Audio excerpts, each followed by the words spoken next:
Bonjour à toutes et bonjour à tous, bienvenue dans cette nouvelle vidéo.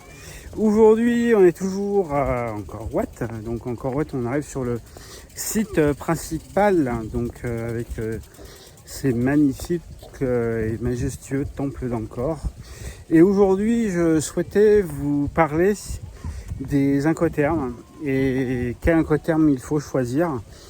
Tout simplement parce que je reçois beaucoup de commentaires et surtout beaucoup de messages en me disant voilà, je dois acheter l'étranger, qu'est-ce que je dois choisir comme incoterm? Et bien aujourd'hui, moi je vous dirais que le plus simple pour vous, serait d'acheter en DDP, où effectivement c'est votre fournisseur qui s'occupe de tout. Et effectivement, vous avez entre guillemets rien à faire. Il se charge du transport, il se charge de payer les droits de douane, la TVA, etc. Maintenant, suivant où on l'achète, tout simplement c'est pas possible. C'est pas possible pour plusieurs raisons, parce que avoir un représentant fiscal en France par exemple, il n'y en a pas beaucoup qui l'ont. Avoir une société qui va maîtriser les coûts de transport, il n'y en a pas beaucoup qui le font. Alors bien évidemment, vous pouvez avoir un prix en DDU, mais globalement, je pense qu'en termes de coût de revient, c'est pas évident que vous y retrouviez.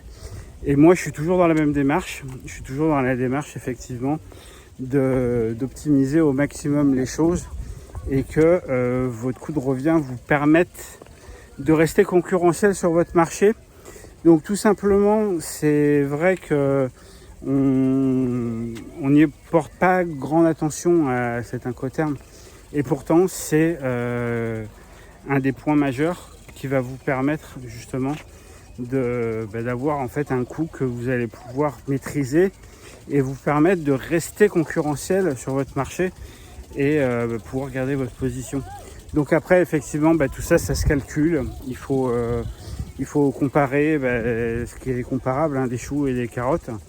C'est pas comparable. Donc quand vous faites une étude, faites l'étude pour que vous puissiez effectivement avoir l'ensemble des coûts de chaque type de solution qu'on vous propose, tout simplement parce que c'est vrai que quelqu'un qui va vous vendre Xworks, il sera toujours beaucoup moins cher que quelqu'un qui va vous vendre DDP. Voilà donc pour cette vidéo, et pour ceux qui veulent aller plus loin, vous avez la formation sur la logistique import, sur laquelle je vous présente notamment tous les incoterms qui sont possibles. Donc cette formation, elle est disponible dans le lien qui est dans la description de cette vidéo. Donc sur ce, écoutez, je vais vous souhaiter une très bonne journée. Et moi, je vais continuer ma visite des temples d'Angkor. Et je vous dis à ciao, bye bye.